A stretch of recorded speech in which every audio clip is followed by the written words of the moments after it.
നമ്മുടെ രാജ്യത്ത് പരീക്ഷാ ക്രമക്കേട് ഉണ്ടായി എന്നതിൽ തർക്കമില്ല. അത് ഇനിയും ആവർത്തിക്കരുത് എന്നാണല്ലോ പൊതുസമൂഹം ആവശ്യപ്പെടുന്നത്. രാജ്യത്ത് അത്തരത്തിൽ വിഷയങ്ങൾ ഉണ്ടാവുമ്പോൾ പൊതുജനത്തിൻ്റെ അഭിപ്രായങ്ങൾ, പ്രതികരണങ്ങൾ അധികാരസ്ഥാനത്തുള്ളവരിലേക്ക് എത്തിക്കേണ്ടത് പ്രതിപക്ഷമാണ്. പക്ഷേ നമ്മുടെ നാട്ടിൽ സുപ്രധാനമായൊരു വിഷയമുണ്ടായപ്പോൾ അത് ഒരു സോഷ്യൽ മീഡിയ കൂട്ടായ്മ ഏറ്റെടുക്കുന്നതാണ് കണ്ടത്. പിന്നീട് വിഷയം കൈവിടുന്ന ഒരു അവസ്ഥ വന്നപ്പോഴാണ് പ്രതിപക്ഷം രംഗപ്രവേശം ചെയ്തത്. ഏതായാലും പൊതുസമൂഹത്തിൻ്റെ ആവശ്യകതകൾ ഉൾക്കൊള്ളാതിരിക്കാൻ കേന്ദ്ര സർക്കാരിനാവില്ല. അതുകൊണ്ട് കൃത്യമായ നടപടികൾ ഉണ്ടാകുമെന്നതും ഉറപ്പാണ്. സമരത്തിനും പ്രതിഷേധത്തിനും നമ്മുടെ നാട്ടിൽ വിലക്കില്ല. CJPയുടെ സമരം നടക്കട്ടെ, പരോക്ഷമായി പ്രതിപക്ഷം പിന്തുണയ്ക്കട്ടെ. പക്ഷേ ഈ പ്രതിഷേധം പൊതുജനത്തിന് വേണ്ടിയാവണമെന്ന് മാത്രം. അത് ഒരിക്കലും രാഷ്ട്രീയ താല്പര്യങ്ങൾ മുൻനിർത്തിക്കൊണ്ടാവരുത്. ഞാൻ പറഞ്ഞു സമയം കളയുന്നില്ല. ഒട്ടേറെ വാർത്തകളുള്ള ഒരു ദിവസത്തിലേക്കാണ് ഗുഡ് മോർണിംഗ് കേരളത്തിലൂടെ നമ്മൾ കടക്കാൻ പോകുന്നത്. ആദ്യം പ്രധാന വാർത്തകൾ നോക്കി തിരിച്ചു വരാം.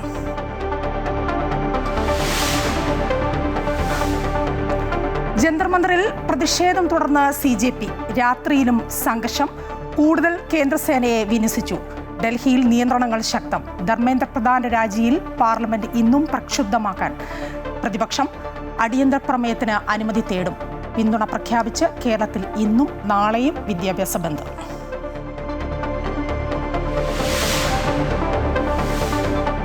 വിവാദ രക്ഷാപ്രവർത്തന കേസിലെ അട്ടിമറിയിൽ ADGP MR അജിത് കുമാറിനെതിരായ റിപ്പോർട്ടിന്മേൽ തീരുമാനം ഇന്നറിയാം. DGP നൽകിയ ശുപാർശകൾ അംഗീകരിച്ച ആഭ്യന്തര സെക്രട്ടറി. റിപ്പോർട്ട് ഇന്ന് ആഭ്യന്തരമന്ത്രിക്ക് സമർപ്പിക്കും. തുടർ നീക്കങ്ങൾ നിർണായകം.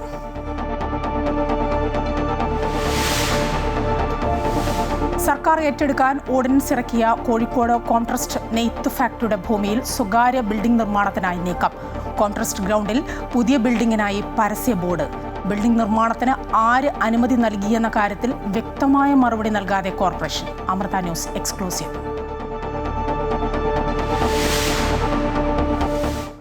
ശബരിമല തന്ത്രിസ്ഥാനത്ത് കണ്ഠരര് രാജീവര് തുടരണമോ എന്നതിൽ തിരുവിതാംകൂർ ദേവസ്വം ബോർഡ് തീരുമാനം ഇന്ന്. ബോർഡ് യോഗം ചേരും. മകൻ ബ്രഹ്മദത്തൻ തന്ത്രിയാകാൻ സാധ്യത.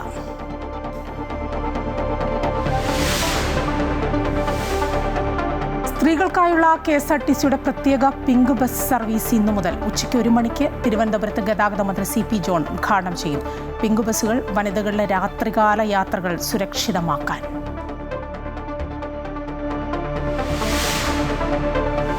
കോമൺവെൽത്ത് ഗെയിംസിന് ഇന്ന് ഗ്ലാസ്ഗോയിൽ തുടക്കം. ഉദ്ഘാടന ചടങ്ങ് രാത്രി 10:30. മത്സരങ്ങൾ നാളെ മുതൽ. ഇന്ത്യ സിംബാബ്വെ ആദ്യ T20 ഇന്ന്. ഇന്നലെ രാത്രി വീണ്ടും സംഘർഷമുണ്ടായതോടെ ജന്തർ മന്ദിറിൽ സുരക്ഷ വർദ്ധിപ്പിച്ചിരിക്കുന്നു പോലീസ്. ഡൽഹിയിൽ നിയന്ത്രണങ്ങൾ ശക്തമാക്കിയിട്ടുണ്ട്. സമരക്കാരുമായി കേന്ദ്ര സർക്കാർ ഇന്ന് ചർച്ച നടത്തിയേക്കും. അതേസമയം പാർലമെന്റ് ഇന്നും പ്രതിഷേധത്തിൽ സ്തംഭിച്ചേക്കും. നീറ്റ് പരീക്ഷാ ക്രമക്കേടിൽ ചർച്ചയ്ക്ക് തയ്യാറാണെന്ന് കേന്ദ്ര സർക്കാർ അറിയിച്ചെങ്കിലും ധർമ്മേന്ദ്ര പ്രധാന്റെ രാജി വരെ പ്രതിഷേധം തുടരുമെന്നാണ് കോൺഗ്രസിന്റെ നിലപാട്. വിവരങ്ങളുമായി ഡൽഹിയിൽ നിന്ന് ജിഷ്ണു കൃഷ്ണൻ ചേരുകയാണ്. ജിഷ്ണു, സംഘർഷം അവസാനിക്കുന്നില്ല. ജന്തർ മന്ദിറിൽ ഇന്നലെ രാത്രിയും വലിയ സംഘർഷമാണ് ഉണ്ടായത്. ഇപ്പോൾ രാവിലെ എന്താണ് അവിടുത്തെ ഒരു അവസ്ഥ? ഇന്നിപ്പോൾ എങ്ങനെ മുന്നോട്ട് കൊണ്ടുപോകാനാണ് CJPയുടെ നീക്കങ്ങൾ? ഒപ്പം സർക്കാരിൻ്റെ ഭാഗത്തു നിന്നുള്ള നിരീക്ഷണം അതൊക്കെ നടക്കുന്നുണ്ട്. ഒരു ചർച്ചയിലേക്ക് കടക്കാൻ, കാര്യമായ ചർച്ചയിലേക്ക് കടക്കാൻ ഒരു സാധ്യത കാണുന്നുണ്ടോ? ജന്തർ മന്ദിറിൽ കോക്രോച്ച് ജനതാ പാർട്ടിയുടെ സമരം തുടരുകയാണ്. പക്ഷേ ഇന്നലെ രാത്രിയും ഈ സമരവേദിക്ക് പുറത്ത് സൻസദ് മാർഗിൽ സമരക്കാർ പോലീസുമായി ഏറ്റുമുട്ടി.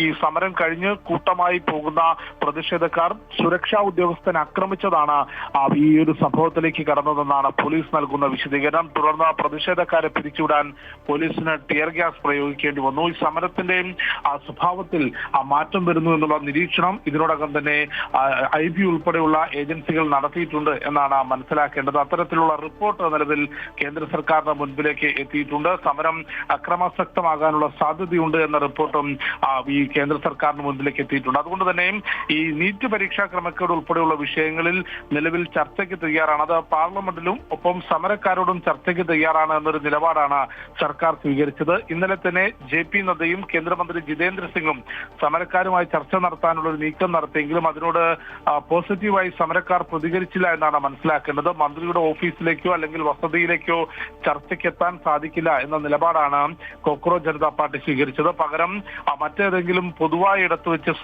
ഈ ചർച്ച വേണം എന്ന ആവശ്യവും കോക്രോച്ച് ജനതാ പാർട്ടി മുൻപോട്ട് വെച്ചിട്ടുണ്ട്. അതുകൊണ്ട് ഇന്ന് കേന്ദ്ര സർക്കാർ ഈ സമരക്കാരുമായുള്ള ചർച്ചയിൽ എന്ത് തീരുമാനമെടുക്കും, ചർച്ച നടക്കുമോ എന്നുള്ളത് വരും മണിക്കൂറിൽ നോക്കിക്കാണേണ്ടതാണ്. ഏതായാലും ജന്തർ മന്ദിറിൽ സുരക്ഷ വർദ്ധിപ്പിച്ചിട്ടുണ്ട്. ജന്തർ മന്ദിറിന് പുറത്തേക്കുള്ള എല്ലാ വഴികളിലും ബാരിക്കേഡ് കെട്ടി പോലീസും CRPF-ഉം കേന്ദ്ര സേനയും വിന്യസിച്ചിട്ടുണ്ട്. ഡൽഹിയിൽ നിയന്ത്രണങ്ങൾ ശക്തമാക്കി. ഇന്നലെയും നിരവധി മെട്രോ സ്റ്റേഷനുകൾ അടച്ചിരുന്നു. റോഡുകളിൽ ഗതാഗത നിയന്ത്രണം ഉണ്ടായിരുന്നു. വൈകിട്ട് അതിൽ വലിയ മാറ്റം വരുത്തിയെങ്കിൽ പോലും ഇന്നും അത്തരത്തിലുള്ള നിയന്ത്രണങ്ങൾ തുടരും എന്ന് തന്നെയാണ് മനസ്സിലാക്കേണ്ടത്. ഒപ്പം പാർലമെന്റിൽ ഇന്നും പ്രതിഷേധിക്കാൻ തന്നെയാണ് പ്രതിപക്ഷ നീക്കം. കഴിഞ്ഞ ദിവസവും നീറ്റ് പരീക്ഷാ ക്രമക്കേട്, ജന്തർ മന്ദിറിലെ പോലീസ് നടപടി, രാഹുൽ ഗാന്ധിക്ക് പ്രധാനമന്ത്രിയുടെ വസതിക്ക് മുൻപിൽ പ്രതിഷേധിച്ച രാഹുൽ ഗാന്ധിക്കെതിരെയുള്ള പോലീസ് നടപടി, ഈ വിഷയങ്ങൾ അടിയന്തരമായി ചർച്ച ചെയ്യണം, സഭ നിർത്തിവെച്ചുകൊണ്ട് ചർച്ച ചെയ്യണം എന്നാവശ്യപ്പെട്ടുകൊണ്ട് വിവിധ പ്രതിപക്ഷ അംഗങ്ങൾ നോട്ടീസ് നൽകിയിരുന്നു. അടിയന്തര പ്രമേയത്തിന് നോട്ടീസ് നൽകിയിരുന്നു. പിന്നീട് ലോക്സഭാ സ്പീക്കറും കേന്ദ്ര പാർലമെന്ററി കാര്യ വകുപ്പ് മന്ത്രി കിരൺ റിജിജു വ്യക്തമാക്കിയത് നീറ്റ് പരീക്ഷാ ക്രമക്കേട് പ്രതിപക്ഷം ആവശ്യപ്പെട്ടത് പ്രകാരം നീറ്റ് പരീക്ഷാ ക്രമക്കേട് ചർച്ച ചെയ്യാം, അതിന് എല്ലാ കക്ഷി നേതാക്കളുമായി കൂടിയാലോചിച്ച് സമയം തീരുമാനിക്കാം എന്ന് വ്യക്തമാക്കിയെങ്കിലും അതോടുകൂടി ചർച്ച എന്ന ആവശ്യം മാറ്റിക്കൊണ്ട് ധർമ്മേന്ദ്ര പ്രധാൻ രാജിവരെ പ്രതിഷേധം തുടരും എന്ന് വ്യക്തമാക്കി പാർലമെന്റ് തടസ്സപ്പെടുത്തുന്ന സമീപനമാണ് കോൺഗ്രസ് ഉൾപ്പെടെ പ്രതിപക്ഷാംഗങ്ങൾ സ്വീകരിച്ചത്. ഇന്നും അതിന് സമാനമായി വിവിധ ആവശ്യങ്ങൾ ഉന്നയിച്ചുകൊണ്ട് സഭ തടസ്സപ്പെടുത്താൻ തന്നെയാണ് പ്രതിപക്ഷ നീക്കം എന്നാണ് മനസ്സിലാക്കുന്നത്. മായ. ജിഷ്ണു കൃഷ്ണനാണ് വിവരങ്ങൾ നൽകിക്കൊണ്ടിരുന്നത്. CJPയുടെ സമരം സംഘർഷമുണ്ടായി ഇന്നലെ രാത്രിയും. ഏതായാലും ഇനിയിപ്പോൾ അറിയേണ്ടത് സർക്കാരിൻ്റെ ഭാഗത്തു നിന്ന് ഒരു ചർച്ചയ്ക്ക് തയ്യാറാവുമോ, ചർച്ച നടക്കുമെന്ന് കേൾക്കുന്നു. ഒപ്പം CJP ആവശ്യപ്പെട്ട ഒട്ടേറെ കാര്യങ്ങളുണ്ട്, അവരുടെ ഒരു നിവേദനമുണ്ട്.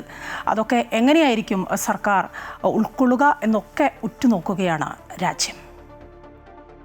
നീറ്റ് പരീക്ഷ നടത്തിപ്പിലെ ക്രമക്കേടുകൾക്കെതിരെ സമരം ചെയ്ത വിദ്യാർത്ഥികൾക്ക് നേരെയുണ്ടായ പോലീസ് അതിക്രമത്തിലും പ്രതിപക്ഷ നേതാവ് രാഹുൽ ഗാന്ധി ഉൾപ്പെടെയുള്ള നേതാക്കളെ കയ്യേറ്റം ചെയ്തതിലും പ്രതിഷേധിച്ചുകൊണ്ട് ഇന്ന് സംസ്ഥാന വ്യാപകമായി വിദ്യാഭ്യാസ ബന്ദിന് ആഹ്വാനം ചെയ്തിരിക്കുന്നു KSU. എല്ലാ ക്യാമ്പസുകളിലും ക്ലാസുകൾ ബഹിഷ്കരിക്കും. കൂടാതെ പ്രധാനമന്ത്രി നരേന്ദ്രമോദിയുടെ കോലം കത്തിച്ച് പ്രതിഷേധിക്കാനും KSU അഭ്യർത്ഥിച്ചിട്ടുണ്ട്. വിവരങ്ങളുമായി AT അശ്വതി ചേരുകയാണ്. അശ്വതി, ഏതായാലും പരീക്ഷാ ക്രമക്കേട്, ഒപ്പം പ്രതിപക്ഷ നേതാക്കൾക്കെതിരെയുണ്ടായ ആ സംഘർഷത്തിൽ അവർക്കെതിരെ ഉണ്ടായ വിഷയങ്ങൾ എല്ലാം ഉൾക്കൊണ്ടുകൊണ്ട് തന്നെയാണ് KSU സമരത്തിലേക്ക് കടന്നിരിക്കുന്നത്. നമ്മുടെ സംസ്ഥാനത്ത് ഓണപ്പരീക്ഷയുടെ സമയം കൂടിയാണ്. ആ സമയത്താണ് ഈ വിദ്യാഭ്യാസ ബന്ദ് എന്നും നോക്കേണ്ടതുണ്ട്. അശ്വതി.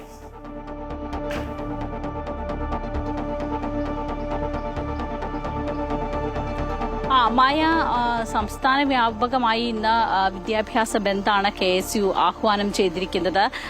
അതിൽ ക്യാമ്പസുകളെല്ലാം തന്നെ, ക്യാമ്പസിലെ വിദ്യാർത്ഥികളെല്ലാവരും തന്നെ ഇതിനോട് സഹകരിക്കണമെന്ന് KSU ആവശ്യപ്പെട്ടിരിക്കുന്നു. ഒപ്പം തന്നെ കോലം കത്തിച്ചുള്ള, പ്രധാനമന്ത്രി നരേന്ദ്രമോദിയുടെ കോലം കത്തിച്ചുള്ള വലിയ പ്രതിഷേധങ്ങളിലേക്ക് പോകാനാണ് KSU ആഹ്വാനം ചെയ്തിരിക്കുന്നത്. അത് എല്ലാ ജില്ലാ കേന്ദ്രങ്ങളിലടക്കം ഉണ്ടാകും. കൊച്ചിയിൽ 5000-ഓളം പേർ പങ്കെടുക്കുന്ന പ്രതിഷേധ പ്രകടനം ഉണ്ടാകുമെന്നാണ് അറിയിച്ചിരിക്കുന്നത്. അത് ഹൈക്കോർട്ട് ജംഗ്ഷനിൽ നിന്ന് BSNL ഓഫീസ് വരെ നീളുന്ന വലിയ രീതിയിലുള്ള ഒരു പ്രതിഷേധ പ്രകടനം. സമാനമായ രീതിയിൽ മറ്റ് ജില്ലകളിലുമൊക്കെ, ജില്ലാ കേന്ദ്രങ്ങളിലും സമാനമായ രീതിയിലുള്ള പ്രതിഷേധ പ്രകടനങ്ങൾ ഇന്നുണ്ടാകും. ഡൽഹിയിൽ നടക്കുന്ന പ്രതിഷേധങ്ങളുടെ അലയൊലികൾ അതെല്ലാം കേരളത്തിൽ കൂടി ഉണ്ടാവുകയാണ്. വിദ്യാർത്ഥികളെല്ലാം ഇന്ന് നിരത്തിലിറങ്ങും എന്നാണ് KSU വ്യക്തമാക്കുന്നത്. സമരത്തിന് പിന്തുണ പ്രഖ്യാപിച്ചുകൊണ്ട് എല്ലാവരോടും, KSU പ്രവർത്തകർ മാത്രമല്ല മറ്റെല്ലാ വിദ്യാർത്ഥികളും ക്ലാസുകൾ ബഹിഷ്കരിക്കണം എന്ന് KSU ആഹ്വാനം ചെയ്തിരിക്കുകയാണ്. ജൂലൈ 24, അതായത് നാളെ അഖിലേന്ത്യാ പണിമുടക്കിനാണ് SFIയും ആഹ്വാനം ചെയ്തിരിക്കുന്നത്. അങ്ങനെ വിദ്യാർത്ഥി പ്രസ്ഥാനങ്ങളെല്ലാം തന്നെ ഈ വിഷയത്തിൽ, ഈ പരീക്ഷാ ക്രമക്കേടുമായി ബന്ധപ്പെട്ട വിഷയങ്ങളിൽ സംസ്ഥാന വ്യാപകമായിട്ട് കേരളത്തിൽ വലിയ തോതിലുള്ള ഒരു പ്രതിഷേധ പ്രകടനങ്ങളിലേക്ക് പോവുകയാണ്. വിദ്യാർത്ഥികൾ തെരുവിലിറങ്ങുന്ന ഒരു കാഴ്ചയാണ് ഇന്നു മുതൽ കേരളത്തിൽ കാണാൻ സാധിക്കുക. കഴിഞ്ഞ ദിവസമൊക്കെ വലിയ രീതിയിലുള്ള പ്രതിഷേധം യൂത്ത് കോൺഗ്രസിന്റെയും KSUവിന്റെയും ഒക്കെ നേതൃത്വത്തിൽ വലിയ രീതിയിലുള്ള പ്രതിഷേധങ്ങളുണ്ടായിരുന്നു. പലയിടത്തും അത് ഒരു സംഘർഷാവസ്ഥയിലേക്കൊക്കെ പോകുന്ന സ്ഥിതിയുണ്ടായി. ഇന്നും സമാനമായ രീതിയിൽ അല്ലെങ്കിൽ അതിനേക്കാൾ വലിയ രീതിയിൽ 5000-ഓളം പേർ പങ്കെടുക്കുന്ന പ്രകടനമുണ്ടാകുമെന്നൊക്കെയാണ് KSU അറിയിച്ചിരിക്കുന്നത്. അങ്ങനെയെങ്കിൽ അത്ര വലിയ രീതിയിലുള്ള ഒരു പ്രതിഷേധങ്ങളിലേക്കൊക്കെ പോകാനുള്ള ഒരു സാധ്യതയാണുള്ളത്. അത് സംസ്ഥാന വ്യാപകമായി ഉണ്ടാകും.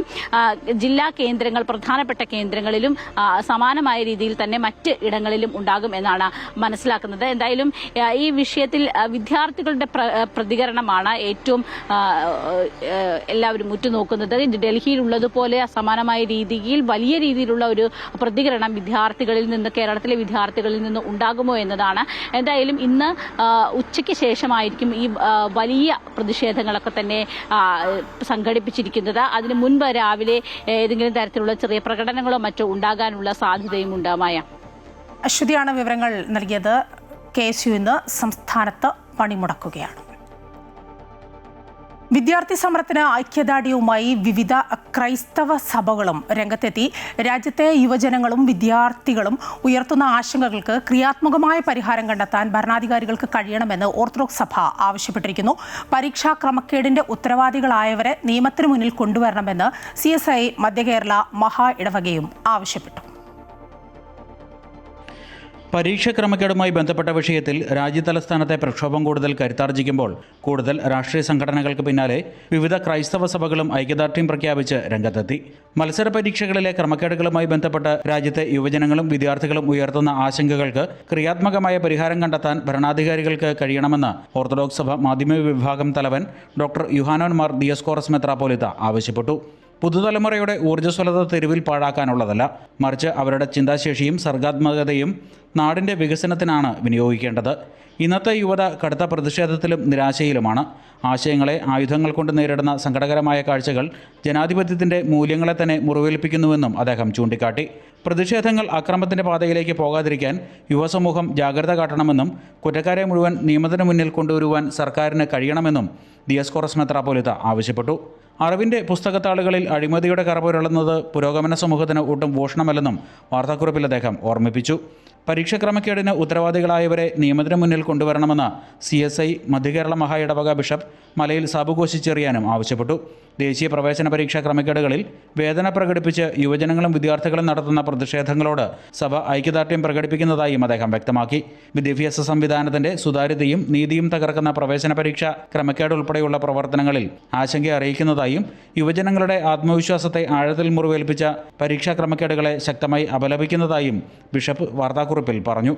ആരോപണങ്ങളിൽ സമഗ്രവും സുതാര്യവും നിഷ്പക്ഷവുമായ അന്വേഷണം നടത്തി തെറ്റുകൾക്ക് ഉത്തരവാദികളായവരെ നിയമത്തിന് മുന്നിൽ കൊണ്ടുവരുവാൻ കേന്ദ്ര സർക്കാർ തയ്യാറാവണമെന്നും ആവശ്യപ്പെട്ട അദ്ദേഹം ഭരണപരമായ വീഴ്ചകളുടെയും അനാസ്ഥകളുടെയും ഇരകളായി യുവജനങ്ങളുടെ ഭാവി തകർക്കപ്പെടരുത് എന്നും ഓർമ്മിപ്പിച്ചു. അമൃത ന്യൂസ്, കോട്ടയം. ആലപ്പുഴ രക്ഷാപ്രവർത്തന കേസ് അട്ടിമറിയിൽ ADGP MR അജിത് കുമാറിനെതിരായ SIT അന്വേഷണ റിപ്പോർട്ട് ഇന്ന് ആഭ്യന്തരമന്ത്രി രമേശ് ചെന്നിത്തലയ്ക്ക് സമർപ്പിക്കും.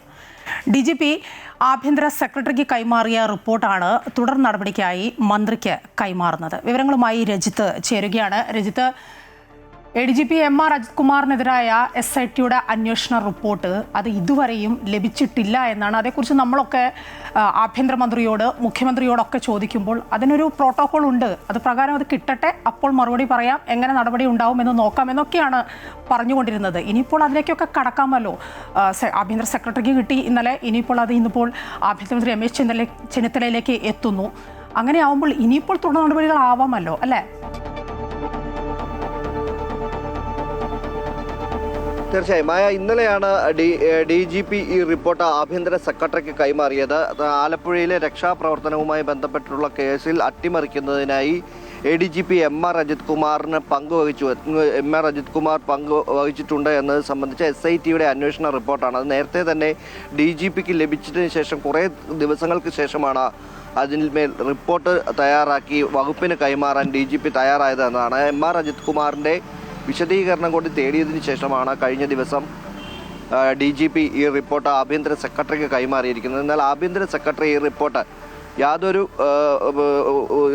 മാറ്റവും കൂടാതെ അതേ രീതിയിൽ തന്നെ DGP സമർപ്പിച്ച അതേ റിപ്പോർട്ട് തന്നെ ആഭ്യന്തരമന്ത്രിക്ക് ഇന്ന് കൈമാറും. ഇതിന്മേൽ എന്ത് നടപടി സ്വീകരിക്കുമെന്നതാണ് ഇനി അറിയേണ്ടത്. ശരിക്കും ആഭ്യന്തര മന്ത്രിയും അതുപോലെ തന്നെ മുഖ്യമന്ത്രിയും ഇക്കാര്യത്തിൽ റിപ്പോർട്ട് ലഭിച്ചതിന് ശേഷം നടപടിയിലേക്ക് കടക്കും. റിപ്പോർട്ട് പരിശോധിച്ചതിന് ശേഷം എന്ത് നടപടിയാണ് സ്വീകരിക്കേണ്ടത് ആ നടപടിയിലേക്ക് കടക്കും എന്ന് തന്നെയാണ് വ്യക്തമാക്കിയിരുന്നത്. മുഖ്യമന്ത്രി അടക്കമാണ്. നമുക്കറിയാം വി.ഡി. സതീശൻ മന്ത്രിസഭ അധികാരമേറ്റതിന് ശേഷം ആദ്യം എടുത്ത നടപടികളിലൊന്നായിരുന്നു ഇത് സംബന്ധിച്ച ഒരു പ്രത്യേക അന്വേഷണ സംഘത്തെ കൊണ്ട് അന്വേഷണം നടത്തിക്കുക എന്നത്. ആ അന്വേഷണ സംഘത്തിൻ്റെ റിപ്പോർട്ടിന്മേലാണ് നടപടി വൈകുന്നത്. നടപടി വൈകുന്നതിനുള്ള കാരണമായി അത് വെച്ച് താമസിപ്പിക്കുന്നു എന്നാണ് പൊതുവെയുള്ള അഭിപ്രായം ഉയർന്നു വരുന്നത്. കാരണം ഈ 30-ാം തീയതി ADGP ആയിട്ടുള്ള നിതിൻ അഗർവാളിൻ്റെ കാലാവധി അവസാനിക്കുകയാണ്. അദ്ദേഹം ഒഴിയുന്ന DGP റാങ്കിലേക്ക് ഇപ്പോൾ പരിഗണിക്കപ്പെടുന്നത് ADGP MR Ajith കുമാറിനെയാണ്. MR Ajith Kumar 30-ാം തീയതി കൂടി DGP ആയി ചുമതലയേൽക്കുന്ന ഒരു സാഹചര്യം ഉണ്ടാവും. അത് ഒഴിവാക്കുക എന്നതുകൊണ്ടാണ് ഈ റിപ്പോർട്ടിന്മേൽ നടപടി വന്നു കഴിഞ്ഞാൽ അത് ഒഴിവാകുന്ന ഒരു സാഹചര്യം ഉണ്ടാവും. അതുതന്നെയാണ് ഇപ്പോൾ UDF-ലും അതുപോലെ തന്നെ യൂത്ത് കോൺഗ്രസ് അടക്കമുള്ള നേതാക്കളും ഉറ്റുനോക്കുന്നത്. കാരണം ആലപ്പുഴയിൽ യൂത്ത് കോൺഗ്രസ് KSU പ്രവർത്തകരെ അതിക്രൂരമായി രക്ഷാപ്രവർത്തനം എന്ന രീതിയിൽ അന്നത്തെ മുഖ്യമന്ത്രിയായിരുന്ന പിണറായി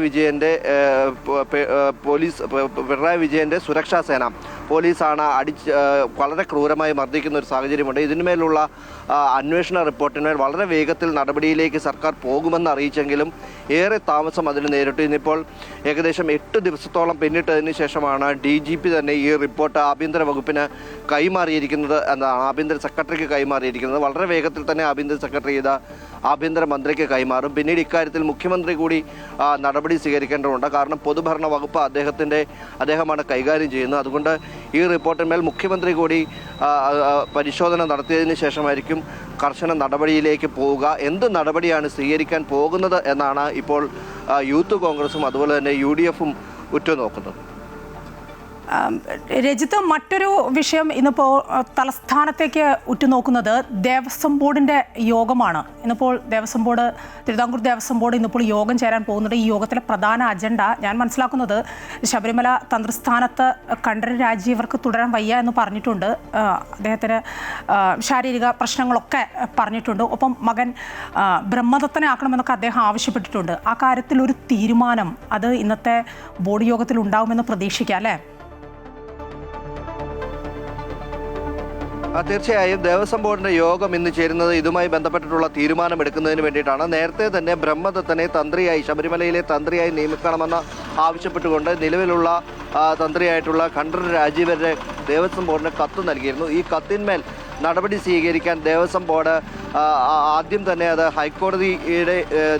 ഹൈക്കോടതിയുടെ സംഘത്തിന് നൽകുകയും ചെയ്തു. എന്നാൽ ഹൈക്കോടതി ഇക്കാര്യത്തിൽ തീരുമാനമെടുത്തത് ദേവസ്വം ബോർഡിന് തന്നെ ഇക്കാര്യത്തിൽ തീരുമാനമെടുക്കാം എന്നൊരു നിലപാട് സ്വീകരിക്കുകയായിരുന്നു. അതിനുശേഷമാണ് ഇപ്പോൾ ദേവസ്വം ബോർഡിൽ നിന്ന് യോഗം ചേരുന്നത്. ഈ യോഗത്തിൽ ഇത് സംബന്ധിച്ചുള്ള അന്തിമ തീരുമാനമെടുക്കും. കാരണം താഴ്മൺ മഠത്തിനാണ് ശബരിമലയിലെ താന്ത്രിക അവകാശമുള്ളത്. അതിൽ തന്നെ 2 പേരാണ് ഈ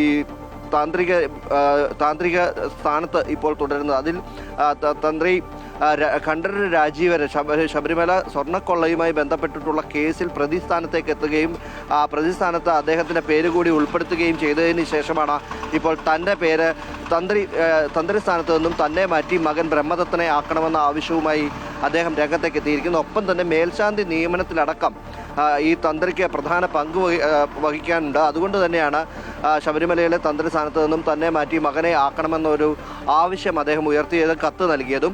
ആ കത്ത് പരിഗണിച്ചുകൊണ്ട് എന്തിനായാലും ഇക്കാര്യത്തിലൊരു തീരുമാനത്തിലേക്ക് ദേവസ്വം ബോർഡ് ഇതിനോടകം തന്നെ എത്തിയിട്ടുണ്ട് എന്നത് തന്നെയാണ്. ബ്രഹ്മദത്തൻ തന്നെ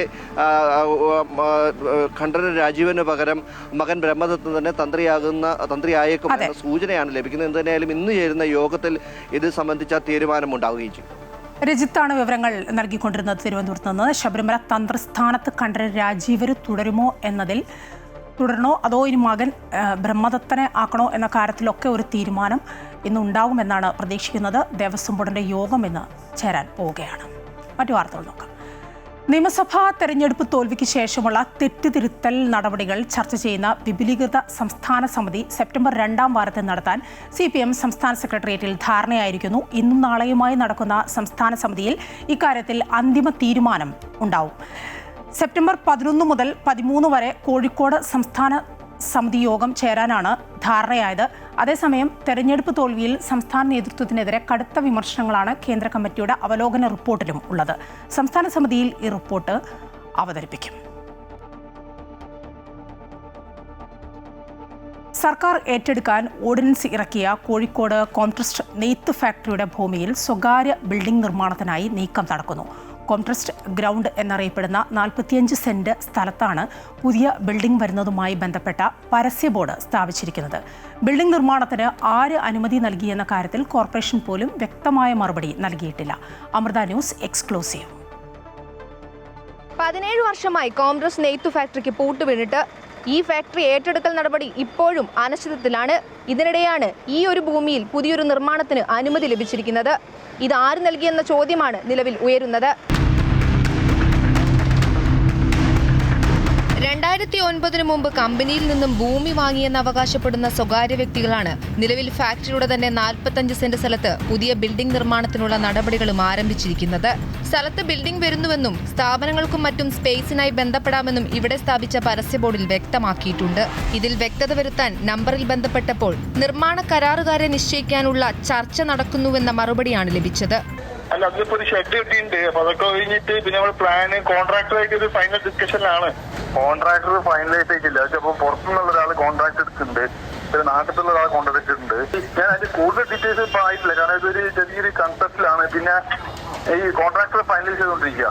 വിദേശ മിഷനറിമാർ 19-ാം നൂറ്റാണ്ടിൽ സ്ഥാപിച്ച കോംട്രസ്റ്റ് നെയ്ത്ത് ഫാക്ടറി 2009 അടച്ചുപൂട്ടിയതു മുതൽ തുടങ്ങിയതാണ് കമ്പനി ഭൂമി കൈക്കലാക്കാനുള്ള നീക്കങ്ങളും ഇതിനെതിരായ സമരങ്ങളും. തർക്കങ്ങൾക്കൊടുവിൽ 4 ഏക്കറോളം വരുന്ന ഭൂമി ഏറ്റെടുക്കാനുള്ള ഓർഡിനൻസ് സർക്കാർ ഇറക്കിയെങ്കിലും ഇതുവരെ ഭൂമി ഏറ്റെടുക്കൽ നടപടി എങ്ങും എത്തിയിട്ടില്ല. ഗവൺമെന്റ് ഏറ്റെടുത്ത സ്ഥലത്ത് കോർപ്പറേഷൻ എങ്ങനെയാണ് ലൈസൻസ് കൊടുക്കുക? ആ ലൈസൻസ് കൊടുത്തിട്ട് അത് റദ്ദാക്കാനുള്ള നിയമം അവർ നടപ്പിലാക്കണ്ടേ? അവരുടെ ഉത്തരവാദിത്വമല്ലേ ഗവൺമെൻറ് ഏറ്റെടുത്ത സ്ഥലം? അതറിയാത്തതുകൊണ്ടല്ലോ. അപ്പം ബോധപൂർവം ഞങ്ങളെ പ്രകോപിപ്പിക്കാൻ വേണ്ടിയിട്ടുള്ള ഒരു നീക്കമാണ്. ആ നീക്കത്തെ ഞങ്ങൾ ശക്തമായിട്ട് ചെറുക്കും. അങ്ങനെ ഒരു ബിൽഡിംഗ് അവിടെ വരുന്ന പ്രശ്നമില്ല. സർക്കാർ ഏറ്റെടുത്ത ഭൂമിയിൽ ബിൽഡിംഗ് നിർമ്മാണത്തിന് ഇവർക്ക് അനുമതി ലഭിച്ചത് എങ്ങനെയെന്ന് വ്യക്തതയില്ല. ബോർഡ് സ്ഥാപിച്ച കാര്യം പോലും കോർപ്പറേഷനും അറിഞ്ഞിട്ടില്ല. നേരത്തെ കോംട്രസ്റ്റ് ഭൂമിയുടെ ഒരു വശത്ത് പ്രമുഖ വ്യവസായി കൈവശം വെക്കുന്ന 26 സെന്റ് ഭൂമിയിൽ നിർമ്മിച്ച കെട്ടിടത്തിന് കോർപ്പറേഷൻ അനുമതി നൽകിയത് വിവാദമായിരുന്നു. ഇതിന് തൊട്ടടുത്ത് മേളകളും മറ്റും നടക്കുന്ന സ്ഥലത്താണ് നിലവിൽ ബിൽഡിംഗ് വരുന്നതുമായി ബന്ധപ്പെട്ട ബോർഡും സ്ഥാപിച്ചിരിക്കുന്നത്. കോംട്രസ്റ്റ് ഏറ്റെടുക്കലിനായി സമരസമിതി നടത്തുന്ന സമരം 3 വർഷം പിന്നിട്ടിരിക്കുകയാണ്. പുതിയ സർക്കാർ വന്നിട്ടും കോംട്രസ്റ്റ് സംരക്ഷിക്കാൻ നാളിതുവരെ നടപടിയുമുണ്ടായിട്ടില്ല.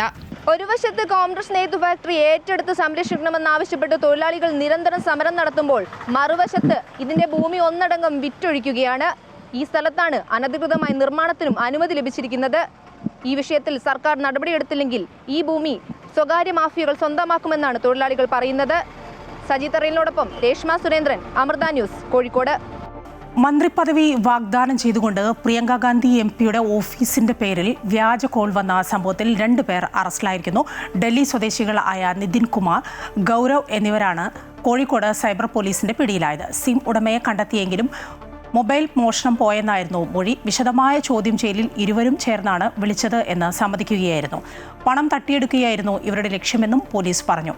എലത്തൂർ MLA വിദ്യാ ബാലകൃഷ്ണൻ, MP മാരായ ഷാഫി പറമ്പിൽ, ഡീൻ കുര്യാക്കോസ് എന്നിവർക്കാണ് നേരത്തെ കോൾ വന്നത്. പശ്ചിമേഷ്യൻ സംഘർഷത്തിനിടെ നിർണായക നീക്കവുമായി അമേരിക്ക. സൗദി അറേബ്യയുമായി സമാധാനപരമായ ആണവ സഹകരണ കരാറിലും ഉഭയകക്ഷി സുരക്ഷാ കരാറിലും ഒപ്പുവെച്ചു. സൗദി അറേബ്യയിൽ ഒരു സിവിലിയൻ ആണവോർജ്ജ പദ്ധതി വികസിപ്പിക്കുക, അതിലൂടെ US കമ്പനികൾക്ക് സൗദി ആണവ വിപണിയിൽ വലിയ പങ്കാളിത്തം ഉറപ്പാക്കുക എന്നിവയാണ് ലക്ഷ്യമിടുന്നത്. ഭാവിയിൽ സൗദി മണ്ണിൽ യുറേനിയം സമ്പുഷ്ടീകരിക്കാൻ ഈ കരാർ അനുമതി നൽകിയേക്കുമെന്ന് US മാധ്യമങ്ങൾ റിപ്പോർട്ട് ചെയ്യുന്നു. അതേസമയം യുറേനിയം സമ്പുഷ്ടീകരണം വഴി ആണവ നിലയങ്ങൾക്കുള്ള ഇന്ധനവും അതോടൊപ്പം ആണവായുധങ്ങളും നിർമ്മിക്കാൻ സാധിക്കുമെന്നാണ് ലോകരാഷ്ട്രങ്ങളെ ആശങ്കയിലാക്കുന്നത്. 2009 UAE-യുമായി അമേരിക്ക ഒപ്പുവെച്ച കരാറിൽ യുറേനിയം സമ്പുഷ്ടീകരണത്തിന് കർശന വിലക്കുണ്ടായിരുന്നു. എന്നാൽ സൗദിക്ക് ഇതിൽ ഇളവ് നൽകുന്നത് ആണവ വ്യാപനത്തിന് കാരണമാകുമെന്ന് വിദഗ്ധർ മുന്നറിയിപ്പ് നൽകുന്നുണ്ട്. ഇറാനെതിരെ വീണ്ടും ഭീഷണിയുമായി American president Donald Trump. Hormuz കടലിടുക്കിൽ ഒരു കപ്പൽ ആക്രമിക്കപ്പെടുമ്പോൾ ഇറാനിലെ ഒരു പാലമോ പവർ പ്ലാന്റോ ബോംബിട്ട് തകർക്കുമെന്നാണ് ട്രംപിന്റെ ഭീഷണി വരുന്നത്. ട്രൂത്ത് സോഷ്യൽ മീഡിയയിലൂടെയാണ് പ്രതികരണം വന്നിരിക്കുന്നത്. വെടിനിർത്തൽ കരാർ ലംഘനം നടത്തുന്നത് ഇറാനാണ് എന്നും സമാധാന കരാറിലെത്താൻ ഇറാൻ തയ്യാറാകുന്നില്ലെന്നും ട്രംപ് ആരോപിച്ചു. അതേസമയം തുടർച്ചയായ 11ാം ദിവസവും പശ്ചിമേഷ്യയിൽ സംഘർഷം തുടരുകയാണ്. അമേരിക്കയ്ക്ക് പിന്തുണ നൽകുന്ന രാജ്യങ്ങളെ ആക്രമിക്കുമെന്ന് ഇറാൻ മുന്നറിയിപ്പ് നൽകി.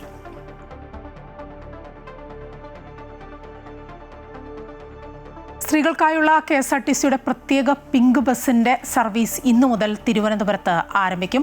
വനിതകളുടെ രാത്രികാല യാത്രകൾ സുരക്ഷിതമാക്കുന്നതിന്റെ ഭാഗമായാണ് സംസ്ഥാനത്ത് പിങ്ക് ബസ് സർവീസുകൾ തുടങ്ങുന്നത്. കൂടുതൽ വിവരങ്ങളുമായി രജിത്ത് ചേരുകയാണ്. രജിത്ത്, അങ്ങനെ പിങ്ക് ബസും സർവീസും ആരംഭിക്കാൻ പോവുകയാണ്.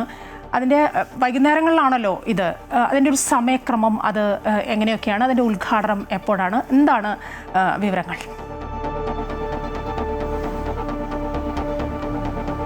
സർക്കാരിന്റെ 100 ദിന കർമ്മ പദ്ധതിയിൽ ഉൾപ്പെടുത്തിക്കൊണ്ടാണ് ഇപ്പോൾ പിങ്ക് ബസ് കൂടി സർവീസ് ആരംഭിക്കുന്നത്. സംസ്ഥാനത്ത് സ്ത്രീകൾക്കായി രാത്രികാല സുരക്ഷിത യാത്ര ഒരുക്കുക എന്ന ലക്ഷ്യത്തോടു കൂടി തന്നെയാണ് ഈ പിങ്ക് ബസ് സർവീസ് നടത്തുന്നത്. രാത്രി 9 മണിക്ക് ശേഷമാണ് ഇത് സംബന്ധിച്ച് 9 മണിക്ക് ശേഷമായിരിക്കും നഗരത്തിൽ വന്നിറങ്ങുന്ന സ്ത്രീകൾക്കുള്ള സുരക്ഷ ഒരുക്കുന്ന സർവീസ് നടത്തുക. പ്രധാനമായും ആശുപത്രികൾ, സിനിമ കഴിഞ്ഞ് മടങ്ങുന്നവർ, വിവിധ ട്രെയിനുകളിലായി എത്തുന്ന വനിതാ യാത്രക്കാർ എന്നിവരെയാണ് ഇതുകൊണ്ട് ലക്ഷ്യം വെക്കുന്നത്. ഒപ്പം തന്നെ ഈ സർവീസ് ആരംഭിക്കുന്നത് പരീക്ഷണാടിസ്ഥാനത്തിൽ തിരുവനന്തപുരത്താണ് ആദ്യം തന്നെ സർവീസ് ആരംഭിക്കുന്നത്. ടെക്നോ പാർക്ക് റൂട്ടിൽ, തിരുവനന്തപുരം മുതൽ ടെക്നോ പാർക്ക് വരെയുള്ള റൂട്ടിലാണ് ഇത് സർവീസ് നടത്തുന്നത്. ഇന്ന് ഉച്ചയ്ക്ക് 1 മണിക്കാണ് ഇതിൻ്റെ ഉദ്ഘാടനം മന്ത്രി CP ജോൺ നിർവഹിക്കുകയും ചെയ്യുന്നത്. നിലവിൽ ഇപ്പോൾ ഇത് Infosys, Technopark, Kazhakkoottam, Ulloor medical college, Kizhakkekotta, Thampanoor, Pattom ഈ മേഖലകളിലൂടെയാണ് സർവീസ് നടത്താൻ ഉദ്ദേശിക്കുന്നത്. പ്രധാനമായും സ്ത്രീകൾക്കുള്ള സുരക്ഷ ഒരുക്കുക എന്നത് തന്നെയാണ് ഇതുകൊണ്ട് ലക്ഷ്യം വെക്കുന്നത്. നേരത്തെ പ്രിയദർശിനി സർവീസുകൾ ആരംഭിച്ചതിന് ശേഷം അത് തികച്ചും സൗജന്യമായിരുന്നുവെങ്കിൽ ഇന്നിപ്പോൾ ആരംഭിക്കുന്ന ഈ പിങ്ക് ബസ്സിൽ സൗജന്യ യാത്രയല്ല, പക്ഷേ സ്ത്രീകൾക്ക് മാത്രമാണ് അതിൽ കയറാൻ കഴിയുക. സ്ത്രീകൾക്ക് മാത്രമായുള്ള സർവീസ് ആയിരിക്കും. രാത്രിയിൽ സുരക്ഷിതമായ യാത്ര ഇവർക്ക് ഒരുക്കുക എന്ന ലക്ഷ്യത്തോടു കൂടിയാണ് ഇത് നടപ്പാക്കുന്നത്. കൂടുതൽ വരുമാനം വർദ്ധിപ്പിക്കുന്നതിൻ്റെ ഭാഗമായി ഇതിന് ഓൺലൈൻ റിസർവേഷൻ സൗകര്യങ്ങൾ അടക്കം ഏർപ്പെടുത്തുന്നതുമായി ബന്ധപ്പെട്ട് പിന്നീട് തീരുമാനങ്ങൾ ഉണ്ടാവും. നിലവിൽ ഇപ്പോൾ പരീക്ഷണാടിസ്ഥാനത്തിൽ തിരുവനന്തപുരത്ത് സർവീസ് ആരംഭിക്കുകയും സംസ്ഥാനത്തെ എല്ലാ ഭാഗങ്ങളിലേക്കും പിങ്ക് ബസിന്റെ സർവീസ് തുടരാനുമാണ് തീരുമാനിച്ചിട്ടുള്ളത്. ഉച്ചയ്ക്ക് 1 മണിക്ക് മന്ത്രി CP ജോൺ ഇതിന്റെ ഉദ്ഘാടനം നിർവഹിക്കും. രജിത്താണ് വിവരങ്ങൾ നൽകിയത്. സ്ത്രീകൾക്കായുള്ള KSRTCയുടെ പ്രത്യേക പിങ്ക് ബസിന്റെ സർവീസ് ഇന്നു മുതൽ തിരുവനന്തപുരത്ത് ആരംഭിക്കാൻ പോവുകയാണ്. മറ്റു വാർത്തകളിലേക്ക്. തൃശൂർ വടക്കാഞ്ചേരി ബസ് സ്റ്റാൻഡിൽ വിദ്യാർത്ഥികളുടെ യാത്രാ ദുരിതം തുടർക്കഥയാവുകയാണ്. ബസ്സുകളിൽ കയറ്റുന്നില്ലെന്ന പരാതിയുമായി വടക്കാഞ്ചേരി പോലീസ് സ്റ്റേഷനിൽ എത്തിയ വിദ്യാർത്ഥികൾ മണിക്കൂറുകൾ കാത്തുനിന്നിട്ടും ബസ്സുകളിൽ കയറാൻ ആകുന്നില്ല എന്നാണ് വിദ്യാർത്ഥികളുടെ പരാതി. വടക്കാഞ്ചേരി സ്റ്റാൻഡിലെ കണ്ടക്ടറും വിദ്യാർത്ഥികളും തമ്മിലുള്ള പ്രശ്നങ്ങൾ നേരത്തെയും വാർത്തയായതാണ്. വിദ്യാർത്ഥികളെ ബസ്സുകളിൽ കയറ്റാത്ത കണ്ടക്ടർമാർക്കെതിരെ നടപടിയെടുക്കുമെന്ന് പോലീസ് അറിയിച്ചതിനെ തുടർന്ന് കുറച്ചു ദിവസം വിദ്യാർത്ഥികളോട് മാന്യമായ പെരുമാറ്റമായിരുന്നു ബസ് ജീവനക്കാർ കാഴ്ചവെച്ചത്. എന്നാൽ പോലീസ് ഒന്ന് അയഞ്ഞതോടെ കാര്യങ്ങൾ പഴയപടിയിലായി. കഴിഞ്ഞ ദിവസം മണിക്കൂറുകളോളം കാത്തിരുന്ന വിദ്യാർത്ഥികളെ ബസ്സുകളിൽ കയറ്റിയില്ലെന്നാണ് പരാതി. ബസ്സുകളുടെ ഡോറുകൾ അടച്ചും വിദ്യാർത്ഥികളെ ബസ്സുകളിൽ കയറുന്നത് തടഞ്ഞും കണ്ടക്ടർമാർ ക്രൂരത കാണിക്കുകയാണെന്ന് വിദ്യാർത്ഥികൾ പരാതിപ്പെടുന്നു. പലപ്പോഴും സമയത്ത് സ്കൂളിലെത്താനാവാതെ വിഷമത്തിലാവുകയാണ് വിദ്യാർത്ഥികൾ. സമയത്ത് ബസ് ലഭിക്കാത്തതിനാൽ വീടുകളിലേക്ക് മടങ്ങുന്ന വിദ്യാർത്ഥികളുമുണ്ട്. സംഭവത്തിൽ പരാതിയുമായി പോലീസ് സ്റ്റേഷനിൽ എത്തിയിരിക്കുകയാണ് വടക്കാഞ്ചേരിയിലെ വിദ്യാർത്ഥികൾ. ഞങ്ങളിവിടുന്ന് വടക്കാഞ്ചേരി സ്റ്റാൻഡിൽ നിന്നാണ് സാധാരണ ബസ് കയറുന്നത്. പക്ഷേ ഇപ്പോൾ ഒരു 1.5 കാലമായിട്ട് ഇപ്പോൾ അവിടെ നിന്ന് കയറ്റുന്നില്ല. ഒരു 10-12 ബസ് ഞങ്ങളെ കയറ്റാണ്ട് പോകുന്നു. കാരണം എന്താ വെച്ച് കഴിഞ്ഞാൽ റൂട്ടിന് തന്നെ 1-2 ബസ് ക്യാൻസൽ ആയി. പിന്നെ അതുപോലെ +1 കാര്യം കൂടി വന്നപ്പോൾ പിന്നെ അവരുടെ അഡ്മിഷനും കൂടി പിന്നെ സ്കൂളുകൾ തിരക്കായതുകൊണ്ട് ഇപ്പോൾ കയറ്റുന്നില്ല. ഇപ്പോൾ ഞങ്ങൾ നേരത്തെ ഇറങ്ങുകയാണ്. ഞങ്ങൾക്ക് സത്യം പറഞ്ഞാൽ 40-45 മിനിറ്റ് വരെ അവിടെ എത്താൻ. പക്ഷേ ഞങ്ങൾ കുറച്ചുകൂടി നേരത്തെ വേണ്ടി 1.5 മണിക്കൂർ മുന്നേ വീട്ടിൽ നിന്ന് ഇറങ്ങിയിട്ടും ഇവിടെ എത്താണ്ടായ ഒരു സാഹചര്യത്തിൽ വന്നപ്പോഴാണ് നിങ്ങൾ കംപ്ലയിൻറ്റ് കൊടുത്തത്. കുറച്ച് ദിവസങ്ങളായിട്ട് മോൻ വീട്ടിൽ പറയാറുണ്ട്, ഇങ്ങനെ 7:30 ചോറൊക്കെ റെഡിയാക്കണം, ഞങ്ങൾക്ക് കുറച്ച് അധികം നേരം നിന്നാലാണ് ബസ്സിൽ കയറ്റുന്നുള്ളൂ, കുറേ ബസ്സുകൾ പോകുമ്പോഴാണ് ഒരു ബസ്സിൽ കയറാൻ പറ്റുമെന്നൊക്കെ പറയാറുണ്ട്. സംഭവത്തിൽ നടപടിയെടുക്കാൻ ഒരുങ്ങിയിരിക്കുകയാണ് പോലീസ്. വിദ്യാർത്ഥികളുടെ പരാതിയുടെ അടിസ്ഥാനത്തിൽ പോലീസും മോട്ടോർ വാഹന വകുപ്പും ബസ് ജീവനക്കാർക്ക് താക്കീത് നൽകിയിട്ടുണ്ട്. വിദ്യാർത്ഥികളെ കയറ്റിയില്ലെങ്കിൽ കർശന നടപടി സ്വീകരിക്കുമെന്നാണ് പോലീസ് അറിയിച്ചിരിക്കുന്നത്. അമൃത ന്യൂസ്, തൃശൂർ. രാമ രാമ ജയ സീതാരാമ. വളർന്നുവരുന്ന പുതിയ തലമുറയ്ക്ക് രാമായണത്തിൻ്റെ മഹത്വങ്ങൾ പകർന്നു നൽകുകയാണ് സനാതനധർമ്മം പാഠശാല. മൂല്യാധിഷ്ഠിത ജീവിതത്തിലേക്ക് വിദ്യാർത്ഥികളെ കൈപിടിച്ചുയർത്താൻ രാമായണ പാരായണം പഠിപ്പിക്കുകയും അതിലൂടെ രാമായണത്തിൻ്റെ മഹത്വം പൊതുസമൂഹത്തെ ഉദ്ബോധിപ്പിക്കുകയുമാണ് പാഠശാലയുടെ ലക്ഷ്യം. രാമ രാമ രാമ ശ്രീരാമചന്ദ്ര ജയ ശ്രീരാമ രാമ രാമ ശ്രീരാമഭദ്ര ജയ. രാമായണത്തിൻ്റെ ശീലുകൾ മുഴങ്ങിക്കേൾക്കുന്ന കർക്കടക മാസത്തിൽ അതിൻ്റെ മൂല്യങ്ങൾ പുതുതലമുറയിലേക്ക് പകർന്നു നൽകുകയാണ് സനാതനം ധർമ്മപാഠശാല.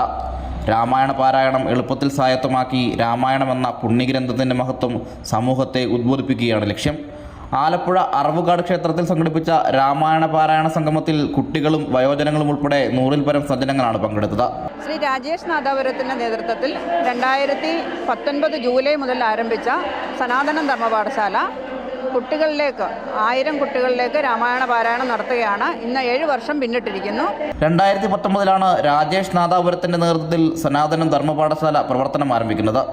കഴിഞ്ഞ വർഷം എറണാകുളത്ത് 1000-ൽ പരം വിദ്യാർത്ഥികളെയും 2000-ഓളം സജ്ജനങ്ങളെയും ഉൾപ്പെടുത്തി ശ്രീ രാമരാജ്യം 2025 എന്ന പേരിൽ രാമായണ സംഗമം പാഠശാല സംഘടിപ്പിച്ചിരുന്നു.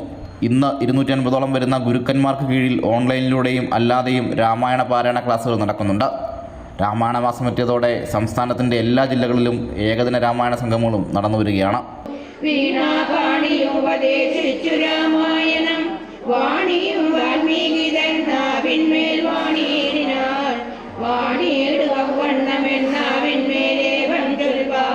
അമൃത ന്യൂസ്, ആലപ്പുഴ.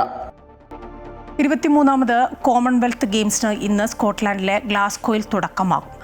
ഓഗസ്റ്റ് 2 വരെ നടക്കുന്ന കായിക മാമാങ്കത്തിൽ 74 രാജ്യങ്ങളിൽ നിന്നുള്ള താരങ്ങൾ മാറ്റുരയ്ക്കും. ചെലവ് ചുരുക്കലിന്റെ ഭാഗമായി ഇത്തവണ 10 കായിക ഇനങ്ങളിൽ മാത്രമാണ് മത്സരങ്ങൾ നടക്കുക. ഇത്തവണയും കോമൺവെൽത്ത് ഗെയിംസിന്റെ ഉദ്ഘാടനം വർണ്ണാഭമായിരിക്കും. ഭാരോദ്വഹന താരം മീരാഭായ് ചാനുവും ബോക്സർ ലവ്ലിന ബോർഗോഹെനുമാണ് ഉദ്ഘാടന ചടങ്ങിൽ ഇന്ത്യയുടെ പതാക ഏന്തുന്നത്. 2022 ബെർമിംഗ്ഹാം കോമൺവെൽത്ത് ഗെയിംസിൽ ഭാരോദ്വഹനത്തിൽ സ്വർണം നേടിയ താരമാണ് മീരാഭായ് ചാനു. ടോക്കിയോ ഒളിമ്പിക്സിൽ വെങ്കല നേട്ടവുമായി തിളങ്ങിയ ലവ്ലിന 2023 ലോക ചാമ്പ്യൻഷിപ്പിൽ സ്വർണ്ണ നേട്ടം കൈവരിച്ച താരമാണ്. ജാവലിൻ ത്രോ താരം നീരജ് ചോപ്രയും ഇന്ത്യയ്ക്കായി കളത്തിലിറങ്ങും. 74 കോമൺവെൽത്ത് ഗെയിംസ് അസോസിയേഷനിൽ നിന്നുള്ള 3000-ലധികം അത്ലറ്റുകൾ 11 ദിവസങ്ങളിലായി 10 കായിക ഇനങ്ങളിലായി മത്സരിക്കും. 3x3 basketball, gymnastic, athletic, lawn ബോളുകൾ, ബോക്സിംഗ്, ജൂഡോ, നെറ്റ്ബോൾ, നീന്തൽ, ട്രാക്ക് സൈക്ലിംഗ്, ഭാരോദ്വഹനം എന്നിവ മാത്രമാണ് കായിക ഇനങ്ങൾ. ചെലവ് ചുരുക്കലിന്റെ ഭാഗമായി ഹോക്കി, ക്രിക്കറ്റ്, ഗുസ്തി, ബാഡ്മിൻ്റൺ, ഷൂട്ടിംഗ് തുടങ്ങിയ ഇനങ്ങൾ ഒഴിവാക്കിയിട്ടുണ്ട്. 4 വേദികൾ മാത്രമാണ് മത്സരങ്ങൾക്ക് ഒരുക്കുക. പ്രധാന കായിക ഇനങ്ങളിൽ India, Australia, England, Canada, New Zealand, ദക്ഷിണാഫ്രിക്ക എന്നിവ ഉൾപ്പെടുന്നു. കൂടാതെ കോമൺവെൽത്തിലെ വിവിധ രാജ്യങ്ങളും പ്രദേശങ്ങളും ഉൾപ്പെടുന്നു. ഗ്ലാസ്ഗോ 2026 ഔദ്യോഗിക ഭാഗ്യചിഹ്നം സ്കോട്ട്ലൻഡിൻ്റെ ദേശീയ മൃഗത്തിൽ നിന്ന് പ്രചോദനം ഉൾക്കൊണ്ട ഒരു യൂണിക്കോണായ ഫിന്നിയാണ്. അതേസമയം 2030 കോമൺവെൽത്ത് ഗെയിംസ് ഇന്ത്യയിലെ അഹമ്മദാബാദ് ആതിഥേയത്വം വഹിക്കും. Sports desk, Amrita news. സ്കോട്ട്ലൻഡിലെ ഗ്ലാസ്ഗോയിൽ നടക്കുന്ന കോമൺവെൽത്ത് ഗെയിംസിൽ ഇന്ത്യയെ പ്രതിനിധീകരിക്കുന്നത് 11-അംഗ നീന്തൽ ടീമാണ്. ഇതിൽ 5 പേർ മെയിൻ സ്ട്രീം നീന്തലിലും 6 പേർ പാരാ സ്വിമ്മിംഗ് വിഭാഗത്തിലുമാണ് മത്സരിക്കുന്നത്. ഇന്ത്യയ്ക്കായി ഒളിമ്പ്യന്മാരായ ശ്രീഹരി നടരാജും സാജൻ പ്രകാശുമാണ് നീന്തൽ സംഘത്തെ നയിക്കുന്നത്. നാളെ മുതൽ നീന്തൽ മത്സരങ്ങൾ നടക്കും. കോമൺവെൽത്ത് ഗെയിംസ് നീന്തൽ മത്സരങ്ങളിൽ പങ്കെടുക്കുന്ന 5 ഇന്ത്യക്കാരിൽ ശ്രീഹരി നടരാജും ആര്യൻ നെഹ്റയുമായിരിക്കും ഏറ്റവും കൂടുതൽ മത്സരങ്ങൾ പങ്കെടുക്കുക. ഇരുവരും 4 വീതം ഇനങ്ങളിലാണ് മത്സരിക്കുന്നത്. സജൻ പ്രകാശ് പുരുഷന്മാരുടെ 50 meter butterfly, 200 meter butterfly, 200 meter freestyle എന്നിവയിലാണ് പങ്കെടുക്കുക. ശ്രീഹരി നടരാജ് പുരുഷന്മാരുടെ 50 metre backstroke, 100 metre backstroke, 100 metre freestyle, 4x200 metre freestyle relay എന്നിവയിൽ പങ്കെടുക്കും. ആര്യൻ നെഹ്റ പുരുഷന്മാരുടെ 400 metre freestyle, 800 meter freestyle, 1500 meter freestyle, 4x200 metre freestyle relay എന്നിവയിൽ മത്സരിക്കും. അനീഷ് ഗൌഡ പുരുഷന്മാരുടെ 200 meter freestyle, 4x200 metre free style റിലേയിലും മത്സരിക്കുന്നുണ്ട്. Dakshin Sasikumar 400 metre freestyle, 4x200 metre freestyle റിലേയിൽ പങ്കെടുക്കും. ശ്രീഹരി നടരാജ് പുരുഷന്മാരുടെ 50 metre backstroke, 100 metre backstroke, 100 metre freestyle, 4x200 metre freestyle relay എന്നീ ഇനങ്ങളിലാണ് മത്സരിക്കുന്നത്. 25-കാരനായ ഈ ഇന്ത്യൻ നീന്തൽ താരം മത്സരിക്കുന്ന 4 ഇനങ്ങളിൽ 3 എണ്ണത്തിലും ഇന്ത്യയുടെ മികച്ച സമയ റെക്കോർഡുകൾക്ക് ഉടമയാണ്. അന്താരാഷ്ട്ര വേദിയിലെ തന്റെ അവസാന പ്രധാന മത്സരങ്ങളിലൊന്നാകാൻ സാധ്യതയുള്ള കോമൺവെൽത്ത് ഗെയിംസിൽ മെഡൽ എന്ന ലക്ഷ്യവുമായാണ് മുതിർന്ന താരം സജൻ പ്രകാശ് ഇറങ്ങുന്നത്. ശ്രീഹരി നടരാജനും സജൻ പ്രകാശും 2022 കോമൺവെൽത്ത് ഗെയിംസിലും പങ്കെടുത്തിരുന്നെങ്കിലും മെഡലുകളൊന്നും നേടിയിരുന്നില്ല. കോമൺവെൽത്ത് ഗെയിംസിൽ മെഡൽ നേടിയ ഏക ഇന്ത്യൻ നീന്തൽ താരം പ്രശാന്ത് കർമാക്കറാണ്. 2010 ന്യൂഡൽഹിയിൽ നടന്ന ഗെയിംസിലെ 50 meter freestyle S9 para വിഭാഗത്തിലാണ് അദ്ദേഹം വെങ്കല മെഡൽ സ്വന്തമാക്കിയത്. Sports desk, Amrita TV. തുടർച്ചയായ 6 2020 പരാജയങ്ങൾക്ക് ശേഷം ഇന്ത്യൻ ടീം ഇന്ന് സിംബാബ്വേക്കെതിരെ കളിക്കാനിറങ്ങുന്നു. 3 മത്സരങ്ങളാണ് പരമ്പരയിലുള്ളത്. എല്ലാ മത്സരങ്ങളും ഹരാരയിൽ വൈകിട്ട് 4:30 ആരംഭിക്കുക. ശനിയും ഞായറുമാണ് മറ്റ് 2 മത്സരങ്ങൾ. അയർലൻഡിനെതിരായ 2 മത്സരങ്ങളുടെ തോൽവിയും ഇംഗ്ലണ്ടിനെതിരായ തോൽവിയും ലോക ചാമ്പ്യന്മാരായ ഇന്ത്യക്ക് വലിയ നാണക്കേടാണ് ഉണ്ടാക്കിയത്. അതിൽ നിന്ന് താൽക്കാലികമായെങ്കിലും ആശ്വസിക്കാൻ ഒരു സമ്പൂർണ്ണ ജയം ലക്ഷ്യമിട്ടാണ് ഇന്ത്യ ഇന്നിറങ്ങുക. ഗൗതം ഗംഭീറിന് പകരം VVS ലക്ഷ്മണാണ് ഇത്തവണ ഇന്ത്യൻ പരിശീലകൻ. മലയാളി താരം സഞ്ജു സാംസൺ ടീമിലില്ല.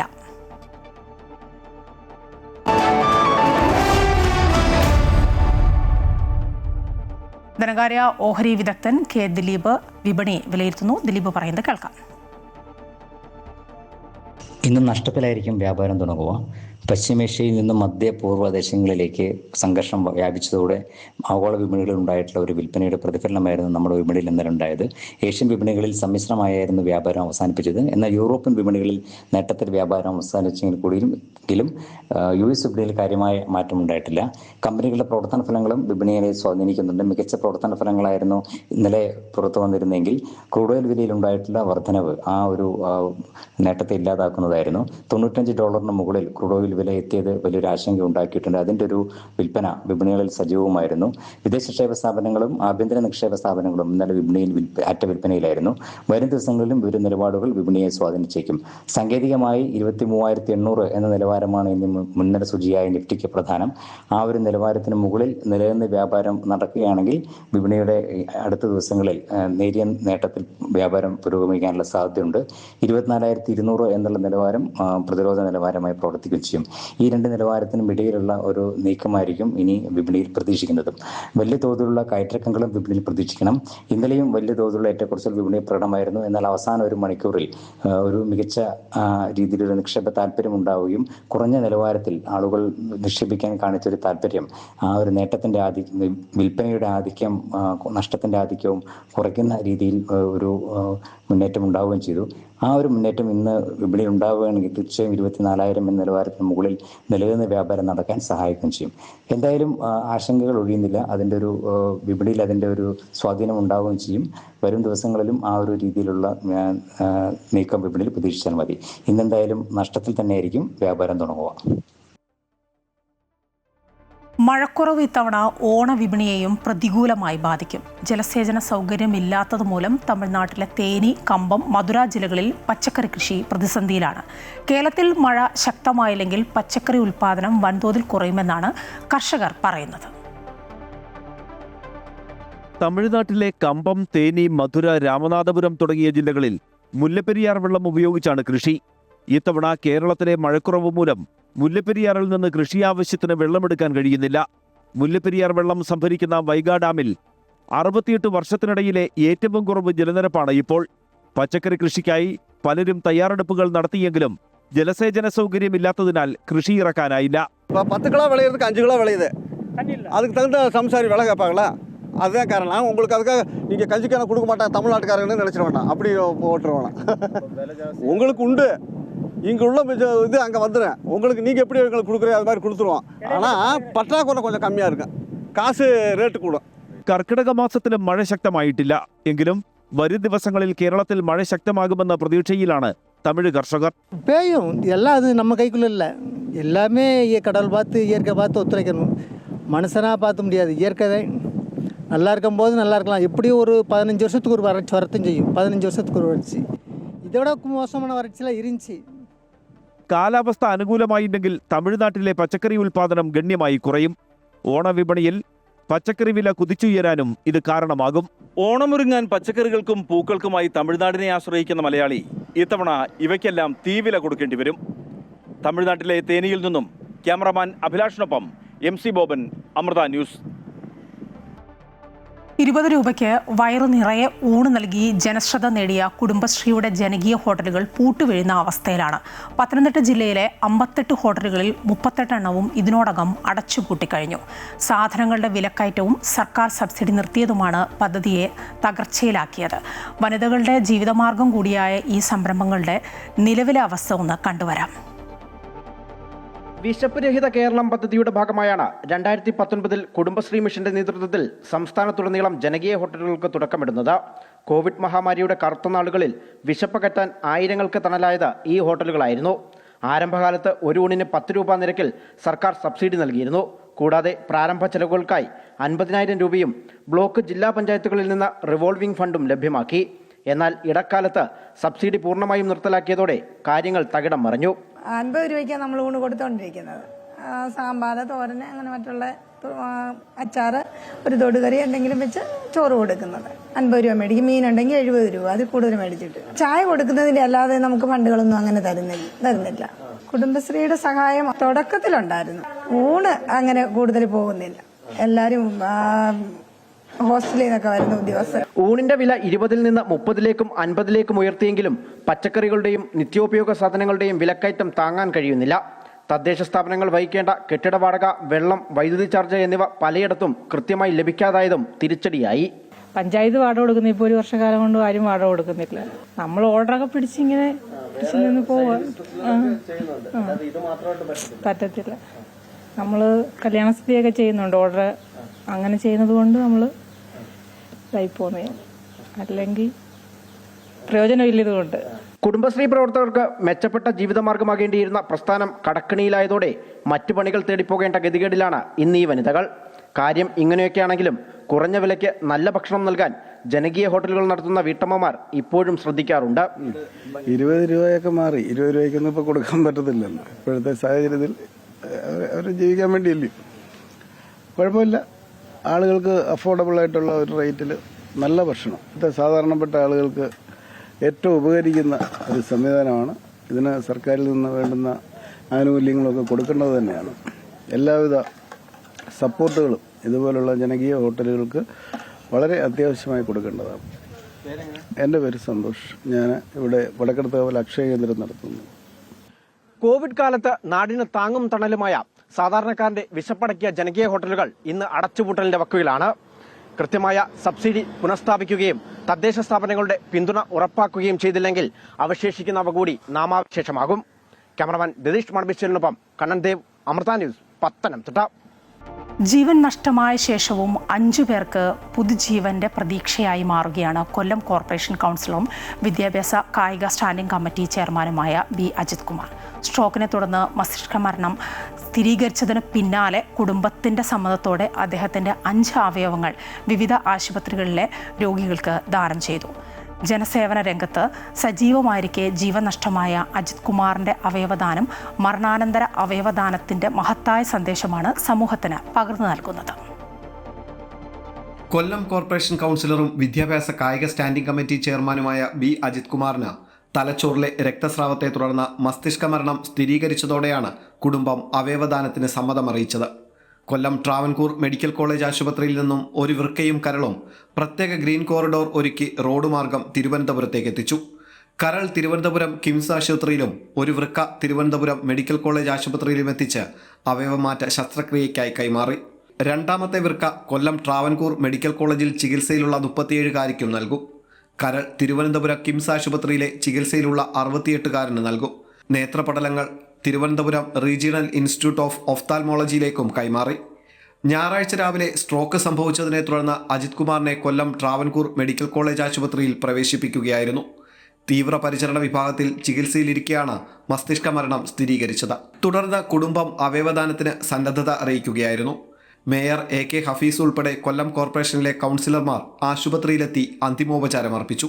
കൊല്ലം corporation municipal town hall, Kureepuzha government UP school എന്നിവിടങ്ങളിലെ പൊതുദർശനത്തിനു ശേഷം വീട്ടുവളപ്പിൽ സംസ്കാര ചടങ്ങുകൾ നടക്കും. കൊല്ലം കോർപ്പറേഷന്റെ വിദ്യാഭ്യാസ കായിക സ്റ്റാൻഡിംഗ് കമ്മിറ്റി ചെയർമാനായ ബി അജിത് കുമാറിന്റെ അവയവദാനം 5 ജീവിതങ്ങൾക്ക് പുതുപ്രതീക്ഷയാകുകയാണ്. സ്വന്തം ജീവൻ നഷ്ടമായ ശേഷവും മറ്റുള്ളവർക്ക് ജീവന്റെ വെളിച്ചം പകരാനാകുമെന്ന വലിയ സന്ദേശം കൂടിയാണ് ഈ അവയവദാനം സമൂഹത്തിന് നൽകുന്നത്. അമൃത ന്യൂസ്, കൊല്ലം. ദേശീയ ദുരന്ത നിവാരണ സേനയുടെ പരിശീലനത്തിലൂടെ ലഭിച്ച അറിവ് ഉപയോഗിച്ചുകൊണ്ട് സഹപാഠിയുടെ ജീവൻ രക്ഷിച്ച സ്റ്റുഡന്റ് പോലീസ് കേഡറ്റിനെ അനുമോദിച്ച് NDRF 4th ബറ്റാലിയൻ.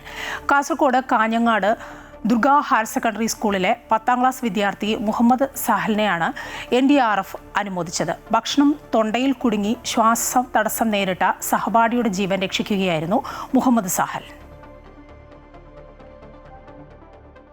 NDRFന്റെ പരിശീലനം ലഭിച്ച കാഞ്ഞങ്ങാട് ദുർഗ ഹയർ സെക്കൻഡറി സ്കൂളിലെ സ്റ്റുഡന്റ് പോലീസ് കേഡറ്റായ മുഹമ്മദ് സാഹൽ ഷഹസാദ് നടത്തിയത് വിദ്യാർത്ഥി സമൂഹത്തിന് പ്രചോദനമേകുന്ന രക്ഷാപ്രവർത്തനം. സഹപാഠിയായ 9ാം ക്ലാസ്സുകാരന്റെ തൊണ്ടയിൽ ഭക്ഷണം കുടുങ്ങിയപ്പോൾ ജീവൻ രക്ഷാപ്രവർത്തനത്തിൽ ദേശീയ ദുരന്ത നിവാരണ സേനയിൽ നിന്ന് തനിക്ക് ലഭിച്ച പരിശീലനത്തിന്റെ അടിസ്ഥാനത്തിൽ സമയോചിതമായ ഇടപെടൽ നടത്തി കൂട്ടുകാരന്റെ ജീവൻ രക്ഷിക്കുകയായിരുന്നു. സ്കൂളിലെ ഉച്ചഭക്ഷണ സമയത്തായിരുന്നു സംഭവം. ധൈര്യം കൈവിടാതെ എന്ത് ചെയ്തുവെന്ന് മുഹമ്മദ് സാഹൽ പറഞ്ഞു. ഞാൻ അവന് ഭക്ഷണം കഴിക്കുന്നതിൽ തൊണ്ടയിൽ കുടുങ്ങി. നമുക്ക് മനസ്സിലാവും അവൻ തൊണ്ടയിൽ കുടുങ്ങി. കണ്ണെല്ലാം ചോദിച്ചപ്പോൾ ഞാൻ അവൻ്റെ ചെസ്റ്റിനോട് താഴെ പിടിച്ച് നിൽക്കുന്നപ്പോൾ നല്ല ഛർദ്ദിച്ച് പുറത്തു വന്നു. അപ്പോൾ തന്നെ ഛർദ്ദിച്ച അപ്പോൾ തന്നെ പിന്നെ അവന് ഓക്കെ ആയി. ഞാനും പിന്നെ അവനോ ടീച്ചർ ജസ്റ്റ് ഒന്ന് പറഞ്ഞു. അപ്പോൾ ടീച്ചർ പിന്നെ എല്ലാവരും പറഞ്ഞു അറിഞ്ഞിട്ട് പിന്നെ അതറിഞ്ഞു ടീച്ചറെല്ലാം പറഞ്ഞു. സമയോചിതമായി ധീരതയോടെ മുഹമ്മദ് സാഹൽ ഇടപെട്ടുവെന്ന് NDRF 4ാം ബറ്റാലിയൻ കമാൻഡന്റ് പറഞ്ഞു. ഈ ദുർഗ ഹയർ സെക്കൻഡറി സ്കൂളിൽ ഒരു സ്കൂൾ സേഫ്റ്റി പ്രോഗ്രാം, ഒരു ദിവസത്തെ സ്കൂൾ സേഫ്റ്റി പ്രോഗ്രാം സംഘടിക്കുകയുണ്ടായി. ഫസ്റ്റ് എയ്ഡുകൾ എങ്ങനെ ചെയ്യണമെന്ന് പഠിപ്പിക്കുകയുണ്ടായി. ഉച്ചഭക്ഷണ സമയത്ത് ഒരു കുട്ടി ഭക്ഷണം കഴിക്കുമ്പോൾ തൊണ്ടയിൽ ഭക്ഷണം കുടുങ്ങുകയും ഉടൻ തന്നെ മുഹമ്മദ് സാഹൽ ഷഹസാദ് എന്ന ഈ കുട്ടി വളരെ സംയോജിതമായി ധീരതയോടെ കൃത്യതയോടുകൂടി ഹെയ്ംലിക് മാനൂവർ എന്ന പ്രവർത്തന രീതി കാണിച്ച് ആ കുട്ടിയുടെ തൊണ്ടയിൽ കുടുങ്ങിയ ഭക്ഷണം എക്സ്പെൽ ചെയ്യാൻ സഹായിച്ചു. അങ്ങനെ ആ കുട്ടിയുടെ ജീവൻ രക്ഷിക്കുകയും ചെയ്തു. കഴിഞ്ഞ വർഷം ആഗസ്റ്റ് മാസത്തിലായിരുന്നു ശ്രദ്ധേയമായ രക്ഷാപ്രവർത്തനം നടന്നത്. NDRF കുട്ടിയെ അഭിനന്ദിച്ചതിന്റെ സന്തോഷത്തിലാണ് അധ്യാപകർ. വളരെയധികം സന്തോഷം, അഭിമാനം. കുട്ടികൾ നമ്മളെ ക്ലാസ് കൊടുക്കുമ്പോൾ ഇത്തരം പ്രവർത്തനങ്ങളിൽ ഏർപ്പെടുമ്പോൾ എത്ര നമ്മൾ കഷ്ടപ്പെടുമ്പോഴും അതിൻ്റെയൊക്കെ ഫലം ഇതിലൂടെയാണ്. അതിന് അതിയായ സന്തോഷമുണ്ട്. ജില്ലാ കലക്ടർ അർജുൻ പാണ്ഡ്യൻ ചടങ്ങിൽ സംബന്ധിച്ച് NDRFന്റെ ഉപഹാരം മുഹമ്മദ് സാഹലിന് സമ്മാനിച്ചു. അമൃത ന്യൂസ്, കാസർഗോഡ്. തായ്ലൻഡിലും ഇന്തോനേഷ്യയിലും വിയറ്റ്നാമിലുമെല്ലാം കണ്ടുവരുന്ന മധുരം കേരളത്തിലെ മലയോര മണ്ണിൽ വിളയിക്കാനായതിൻ്റെ സന്തോഷത്തിലാണ് കോഴിക്കോട് മുക്കത്തെ ഒരു കർഷകൻ. കത്തി പോലും തൊടാതെ വെറും കൈകൊണ്ട് തൊലി പൊളിച്ച് കഴിക്കാൻ പറ്റുന്ന അപൂർവ ഇനം ചക്ക ഇനമായ നങ്കടാക്ക് സ്വന്തം വീട്ടുമുറ്റത്ത് വിളയിച്ചെടുത്ത് വിസ്മയമാവുകയാണ് കാരശ്ശേരി സ്വദേശി അബ്ദു. മുൻപ് ഒരൊറ്റ മാവിൽ 80ഓളം ഇനം മാങ്ങകൾ ഒട്ടിച്ചു ചേർത്ത് വിജയഗാഥ രചിച്ച നാട്ടുകാർ സ്നേഹത്തോടെ മാങ്ങാപ്രാന്തൻ എന്ന് വിളിക്കുന്ന കാരശ്ശേരി സ്വദേശി അബ്ദു പൊയിലിലാണ് അപൂർവ ഇനം ചക്കയായ നങ്കാട്ടാക്ക് വിളയിച്ചത്. അപൂർവങ്ങളായ പഴവർഗ്ഗങ്ങളുടെ കലവറ തന്നെയാണ് അബ്ദു പൊയിലിന്റെ വീടും പരിസരവും. അബ്ദു ചെയ്യാത്ത കൃഷികൾ ഇവിടെ ഇല്ല എന്ന് തന്നെ പറയാം. ആ ഫലസമൃദ്ധിയിലേക്കാണ് ഇപ്പോൾ മലേഷ്യൻ സ്വദേശിയായ നങ്കാട്ടാക്ക് പ്ലാവും വിരുന്നെത്തിയിരിക്കുന്നത്. 3 വർഷം മുൻപ് നട്ട പ്ലാവ് ഇപ്പോൾ നിറയെ കായ്ച്ചു നിൽക്കുന്നു. സാധാരണ നമ്മുടെ നാട്ടിലെ ചക്കയൊക്കെ വെട്ടണമെങ്കിൽ കത്തി വേണം. എന്നാൽ അതിൻ്റെയൊന്നും ആവശ്യമില്ല. നന്നായി പഴുത്തു കഴിഞ്ഞാൽ കയ്യിലെടുത്തൊരു തൊണ്ട് പൊളിക്കുന്ന സുഖത്തിൽ ഇതിന്റെ തൊലി ഇങ്ങനെ പൊളിച്ചെടുക്കാം. ചക്കയ്ക്ക് നല്ല തേൻമധുരമാണ്. 3 വർഷം കൊണ്ടാണ് ചക്ക കായ്ച്ചത്. ചക്ക വലിപ്പമുണ്ടാവും, അത്യാവശ്യം നീളമുണ്ടാവും. ഓവർ ചുള ഉണ്ടാവില്ല, ഉള്ളിൽ ഉള്ള ചുള നല്ല മധുരമായി നങ്കടാക്ക്. പക്ഷെ മഴക്കാലത്താണല്ലോ ഇപ്പം ഈ ചക്കൊക്കെ ഫുള്ള് വെള്ളം കയറിയിട്ട് പ്രശ്നങ്ങൾ, അതിന് അങ്ങനത്തെ പ്രശ്നങ്ങളൊന്നുമില്ല. ഇതൊക്കെ തായ്ലൻഡ്, ഇന്തോനേഷ്യ, കംബോഡിയ, ഇവിടെ നിന്നൊക്കെയല്ല ചക്കകൾ നമുക്ക് ഒറിജിനൽ ചക്ക കിട്ടുന്നത്. ഇത് 3 വർഷം കൊണ്ട് കായ്ച്ചത്. വലിപ്പത്തിൽ ചെറുതാണെങ്കിലും മധുരത്തിലും ഗുണത്തിലും ഇവൻ പുലിയാണ്. പശ ഒട്ടുമില്ലാതെ കൈകൊണ്ട് തന്നെ പെട്ടെന്ന് ചുളകൾ വേർതിരിച്ചെടുക്കാമെന്നതാണ് ഇതിന്റെ പ്രത്യേകത. അതുകൊണ്ട് കുട്ടികൾക്കും മുതിർന്നവർക്കുമെല്ലാം ഒരുപോലെ പ്രിയങ്കരമാണ്. മാവിലും പ്ലാവിലും മാത്രമല്ല, മണ്ണറിഞ്ഞ് സ്നേഹത്തോടെ പരിചരിച്ചാൽ ഏത് വിദേശ പഴവും മലയോര മണ്ണിൽ വിളയിക്കാമെന്ന് തെളിയിച്ചിരിക്കുകയാണ് അബ്ദു പൊയിലിൽ. അമൃത ന്യൂസ്, കോഴിക്കോട്. കോട്ടയം കൂരോപ്പുഴയിൽ 4-അംഗ കുടുംബം ആത്മഹത്യ ചെയ്ത സംഭവം അയർക്കുന്നം SHOയുടെ നേതൃത്വത്തിൽ പ്രത്യേക സംഘം അന്വേഷിക്കും. സംഭവത്തിന് ദുരൂഹത നീക്കാൻ സമഗ്രമായ അന്വേഷണം വേണമെന്നാവശ്യപ്പെട്ട് ചാണ്ടി ഉമ്മൻ MLA ആഭ്യന്തര വകുപ്പ് മന്ത്രിക്ക് കത്ത് നൽകി. അതേസമയം വീട്ടിൽ നിന്ന് കണ്ടെടുത്ത ആത്മഹത്യാക്കുറിപ്പിന്റെയും FIRന്റെയും പകർപ്പ് ലഭ്യമാക്കണമെന്ന ആവശ്യവുമായി കുടുംബാംഗങ്ങൾ രംഗത്തെത്തി. കോട്ടയം കൂരപ്പടയിൽ 4-അംഗ കുടുംബം ആത്മഹത്യ ചെയ്ത സംഭവത്തിൽ പോലീസ് അന്വേഷണം ഊർജിതമാക്കി.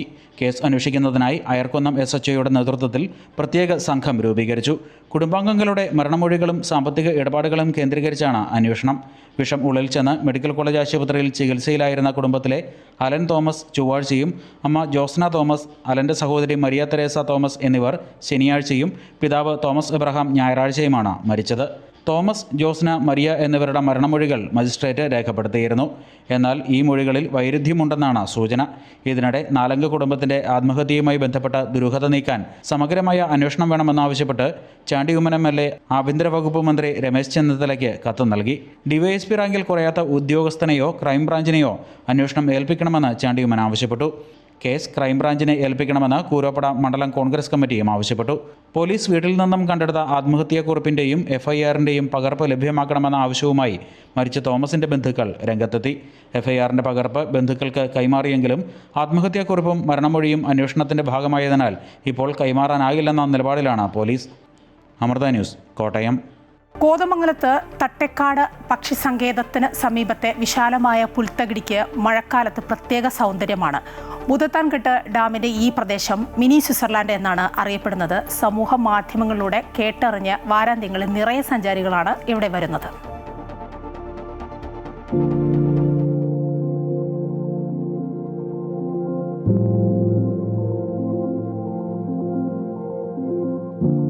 സ്വിറ്റ്സർലൻഡിൻ്റെ മനോഹാരിത ഓർമ്മിപ്പിക്കുന്ന സുന്ദരമായ ഗ്രാമപ്രദേശമാണ് തട്ടേക്കാടുള്ളത്. വനമേഖലയും പെരിയാറിൻ്റെ ശാന്തമായ ഒഴുക്കും കോടമഞ്ഞും ഒത്തുചേരുമ്പോൾ ഇവിടം സഞ്ചാരികൾക്ക് മനോഹരമായ അനുഭവം സമ്മാനിക്കുന്നു.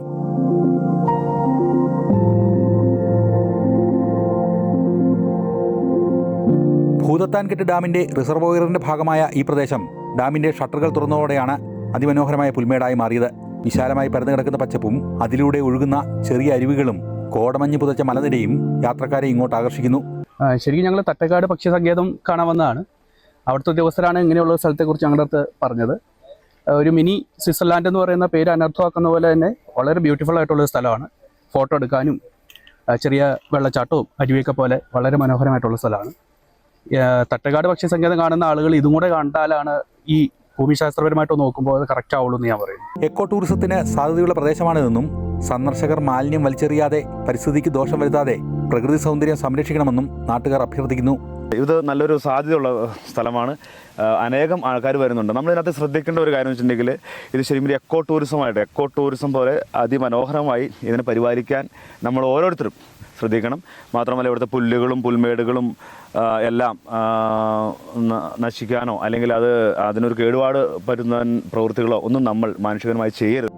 കോതമംഗലത്ത് നിന്ന് ഏകദേശം 15 കിലോമീറ്റർ സഞ്ചരിച്ചാൽ തട്ടേക്കാട് പക്ഷി സങ്കേതത്തിന് സമീപത്തെ ഈ പുൽമേട്ടിലെത്താം.